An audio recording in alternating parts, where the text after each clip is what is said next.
Welcome to Joshua Davidson Therapy. I am Joshua.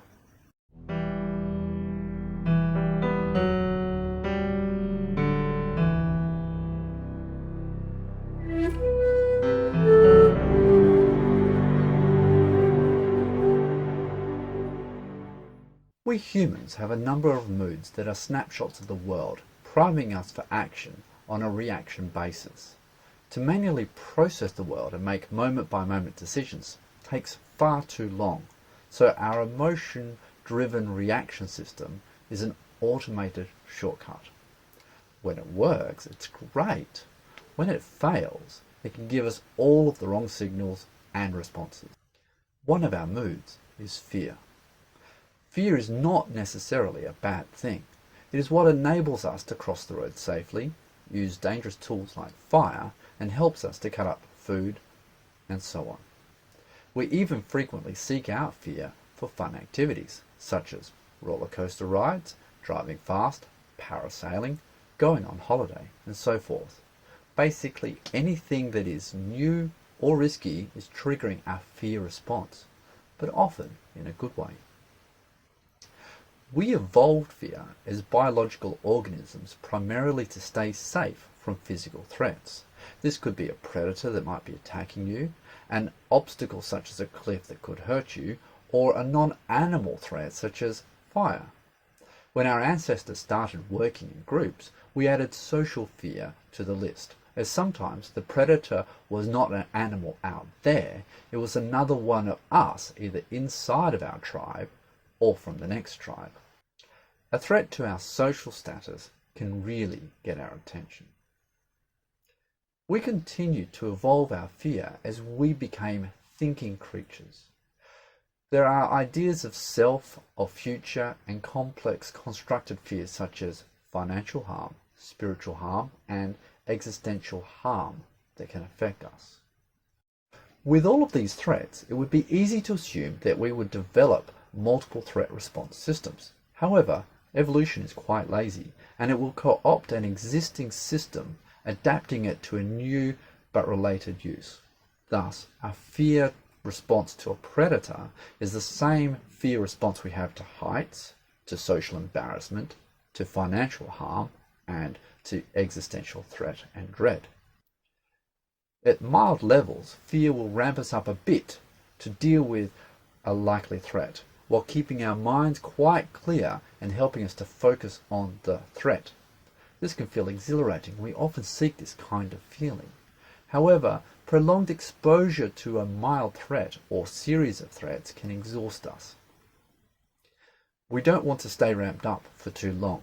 We are more evolved for a series of fear sprints with cool-down periods between the threats than we are for a fear marathon of continually grueling pressure. The higher our assessment of fear is, the more our body ramps up, and there is a threshold where our minds stop focusing on the problem with clarity and start focusing on the problem with one of three panic solutions: freeze, flight, and fight. Freeze is all about hoping not to be noticed by the predator. Running could draw attention of the predator, and there's just no point getting into a fight with the predator if we hide from it and the predator just goes away. We have co-opted this response to some other problem management, which is part of what drives denial and bargaining for the loss and change, or passive and passive-aggressive for anger.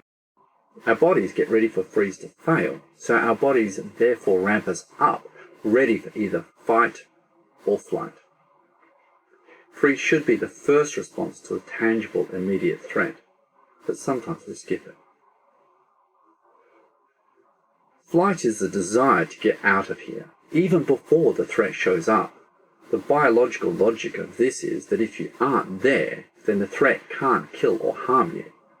Avoiding a problem is a survival strategy, but it doesn't always promote good outcomes, just good enough ones. Anxiety co-opts this response for running away from an unknown threat, which has the consequence of not allowing you to challenge your fear.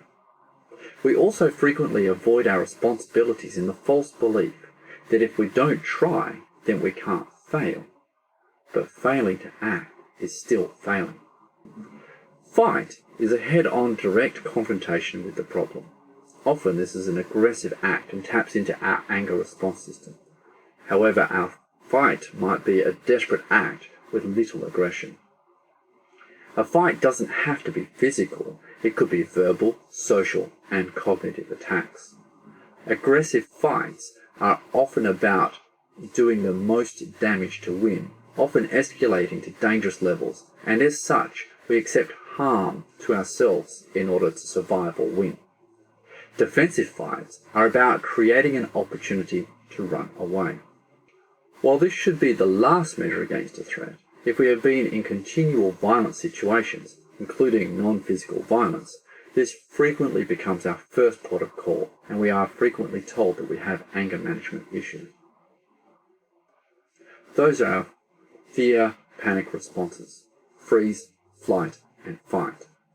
When push comes to shove, one of these three should keep us alive. They aren't necessarily the best choices though. They are our default get-out-of-trouble, last-ditch effort solution. Which means, while we should survive the encounter, it is likely to be suboptimal. What I'm trying to say here is, if you've got to one of these three choices, you're in trouble. The goal of our fear management system is to find a viable path out of danger before having to rely on these emergency biological responses. While the three actions are different, the body's preparation for freeze, flight, and fight is the same. Our hindbrain will hit the panic button and induce a number of body system changes. Our pupils will shrink in daylight to give us better focus so we can see the threat better, or at night it will dilate to drink in the light so that at least we can see a blurry enemy rather than no enemy at all. Our blood will leave our outer skin and gather into our muscles and organs to better our response systems and to also minimize blood loss should we get harmed. This will often leave us looking pale and grey. Various chemicals will be dumped into our bloodstream, which will make us both more sensitive to physical stimuli such as touch, sound, and smell, while at the same time dampening our pain sensitivity. We'll work through injuries to get to a safe place to heal, and our heart rate will increase to get these vital chemicals and energy around our body. Our system will want to void our stomachs, bladder, and bowel so that we are both lighter for running and smell awful and less appetizing to the predator. This is why you frequently need to go to the toilet before you go on stage, or you'll feel lightheaded when you're nervous. We will breathe faster to bring in oxygen to burn sugar for energy, but to avoid annoying our already sensitive digestive tract, we would breathe shallowly, and this will be panting. We will also start to sweat in anticipation of the strong physical exertion we're likely to do, or already to bleed off the excess heat that our now stressed bodies are creating. This is the sympathetic nervous system response, the ramp up, an automatic system that hypes us up for maximum effort, but also minimum thought. It is hard to choose what to do when you feel like this because all of our decisions are being reduced to three concepts: freeze, flight, and fight. To get our sympathetic nervous system panic response under control, we need to trigger a parasympathetic nervous system response, a calm down effect. We'll cover that in our next video. Thank you for watching.